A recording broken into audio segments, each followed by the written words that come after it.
Good day to you, sir. Good day. To whom am I speaking?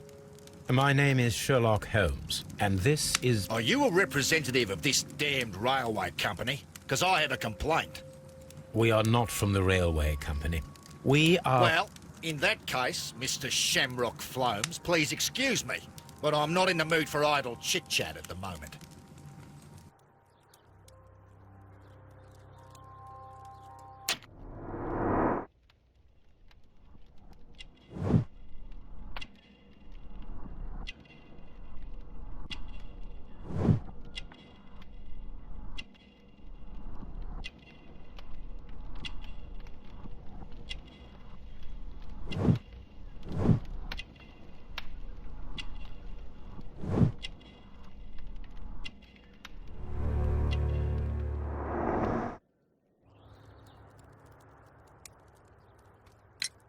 You must be Mr. Robinson, is that correct?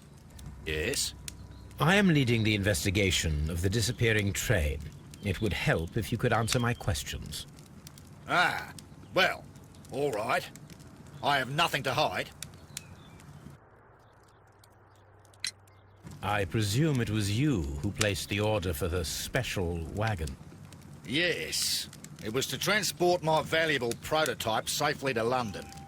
My prototype is a revolutionary device. It is capable of producing electricity.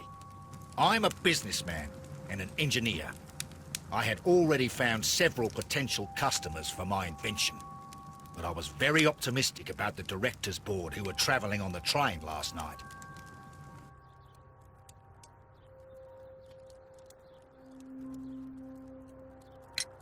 You mentioned a director's board. Which company do they own? The Chilean Barcazes Company. I had made an appointment with them. Now they are lost, along with the train and my prototype. What do you know about the Barcazes Company? It's a large South American company. They showed a great deal of interest in my prototype, and they seemed wealthy enough to do business with. This revolutionary machine of yours, was it very valuable? For God's sake, sir, it is priceless. It could change the world we live in, and yet I was selling it for almost nothing. I am a humanitarian, you see. I do not know if I will ever be able to get over this disaster. I cannot believe that it disappeared with that damned train. Mr. Robinson, could you please clarify? Were you traveling alongside your prototype? Yes, I was. But I had to step off the train. And all because of this stupid station master. I received a telegram declaring that an important person, a Mr. Bromsby, wished to see you in the waiting room. I merely informed you of this. Mr. Bromsby is a wealthy gentleman. His interest in my invention was truly unexpected. So yes, of course, I agreed to see him. Unfortunately, he wasn't there. I thought perhaps he might have been delayed, so I chose to wait a while. But despite my requests, the train left the station without me. Absolutely unacceptable. The timetable is strict. We cannot wait any longer. The regulations require the train to be on time. You are an idiot. You will pay for it. I will sue you. The ticket inspector forced all the passengers from the train except for the directors of the Barcazes Chilean Company.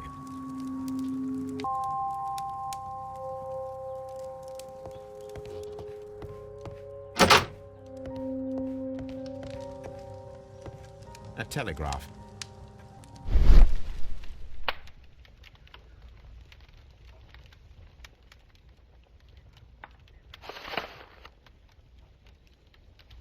The insurance policy for Robinson's machine.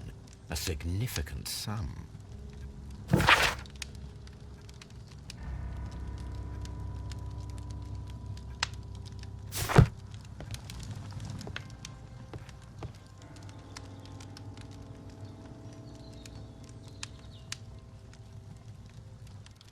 Good day to you, gentlemen. How may I help you? Good day to you, sir. My name is Sherlock Holmes. I am investigating the unfortunate disappearance of last night's train. I see. I'm Station Master Bertram, but my supervisor has not informed me about this. I do not know if... Do not worry. I have only a few questions. Station Master Everett from Evesham told us that you reported a problem with some passengers last night. Indeed. This train is a regular line for those who work at Nottingham. But yesterday, everyone was asked to get off the train here at my station. I've no idea why, and it delayed the train. But the worst of it is that now I have to deal with two furious passengers who are complaining about the company's service. They stayed here the whole night, but people do not usually pay much attention to the regulations, you see. There are very strict and clear rules.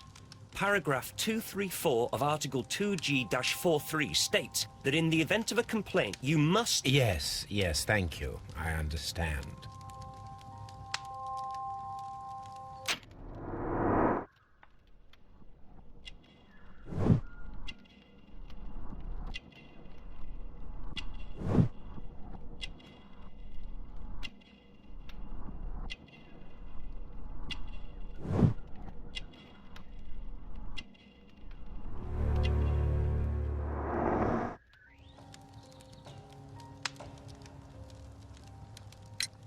Apart from the passengers disembarking, did you notice anything else that was unusual last night? I did. And I mentioned it in my report to our higher management on the matter. What was it? Sorry, but I can't tell you. The station master's reports are confidential. Confidential, you say? How long have you been working here? I've worked here long enough to be quite capable of managing a railway station.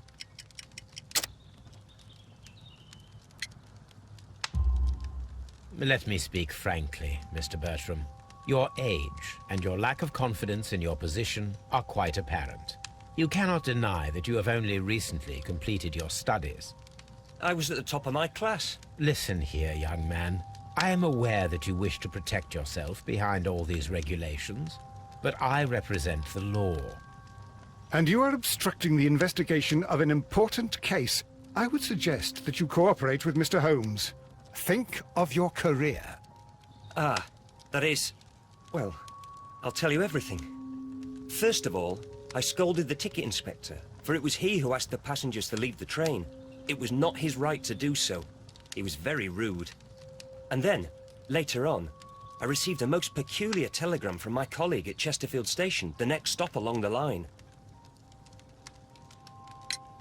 What did the telegram say? Well, that was the peculiar thing.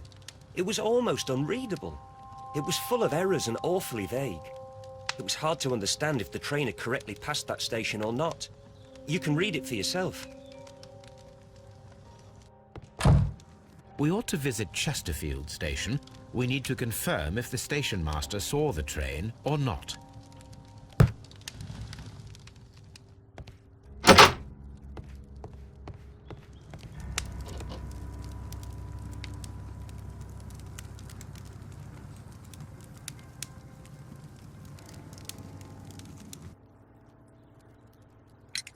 According to this document, you have insurance for your prototype. Oh, thank God. Where did you find it? Near the telegraph station. I must have lost it when I tried to send a message, which I was prevented from doing. I apologize for that, but regulations state that public access to the telegraph is strictly prohibited. Upon my word, you keep on digging that hole of yours. You have no idea who I am. I see that you kept your grip sack with you. Why don't you leave it in the luggage room? I've had other things to think about. I lost my prototype. And this idiot station master just stands here doing nothing to help. Oh, but... Well, that won't do at all. Station master, I believe that the regulations state that any passenger luggage should be taken to the luggage room. I'll do it right away, sir. Sorry, sir. This Robinson is quite a character. We should learn more about him.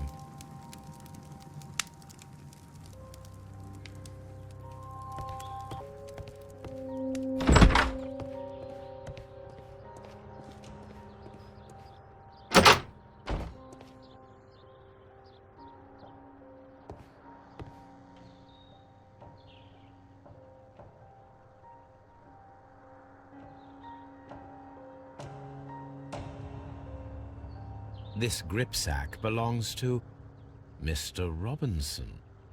I think we should open it, Holmes. This is what they call force majeure. I'll keep watch. Of course.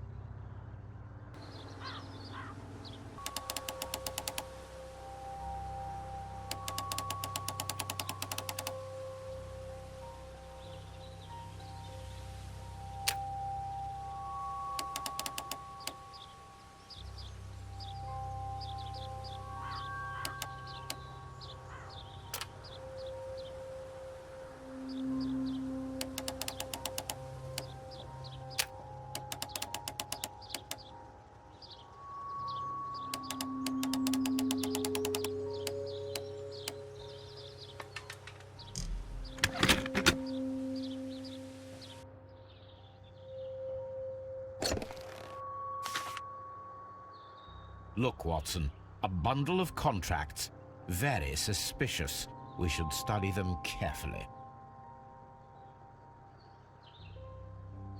Mr. Robinson is the seller. An exclusive sales contract.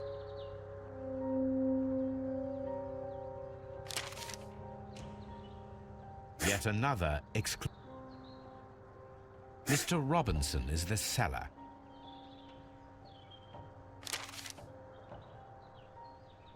Mr. Robinson is the seller. Yet another exclusive sales contract. Yet another exclusive sales contract. Mr. Robinson is the seller. Well, it is very clear that this Mr. Robinson received prepayments from various people for his machine.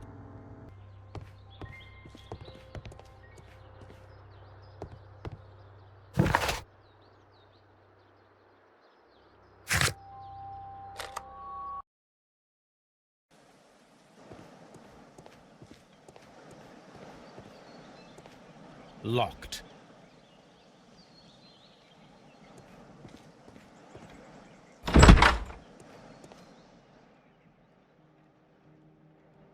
This bin is full of empty bottles.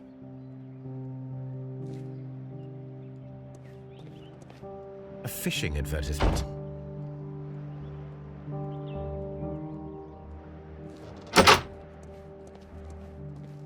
A telegraph. I had thought that all station masters knew the Morse code, but apparently not.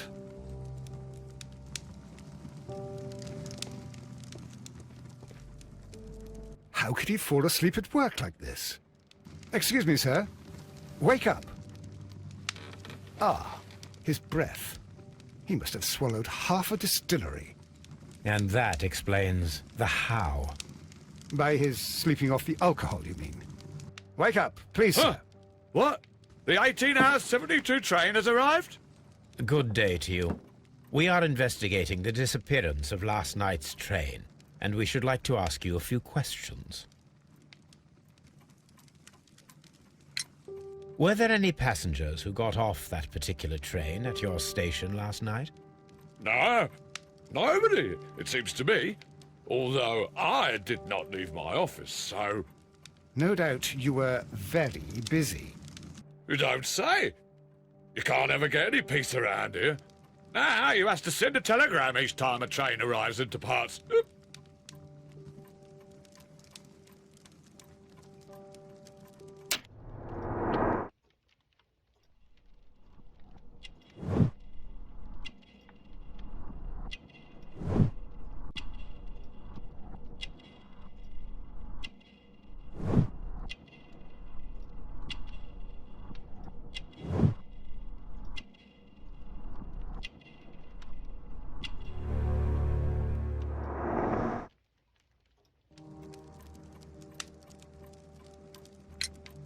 Station Master Bertram from Bridlington showed me a strange telegram that he received from you last night.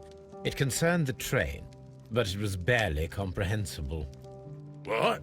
He's a fastidious little twerp, that Bertram.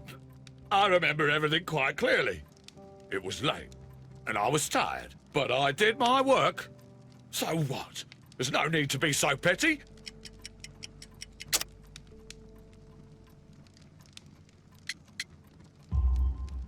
You were not tired, you were inebriated. Tell me the truth now, or I shall not hesitate to document your state in my report. My friend means that you will end up by being sacked from your position. All right. So I was drunk. I don't remember all of yesterday, to be truthful to you. Please don't go harsh on me. Holmes, this man has consumed a considerable amount of alcohol. He's not entirely helpless yet, but... It will not be long before he is. Obviously, his testimony cannot be trusted.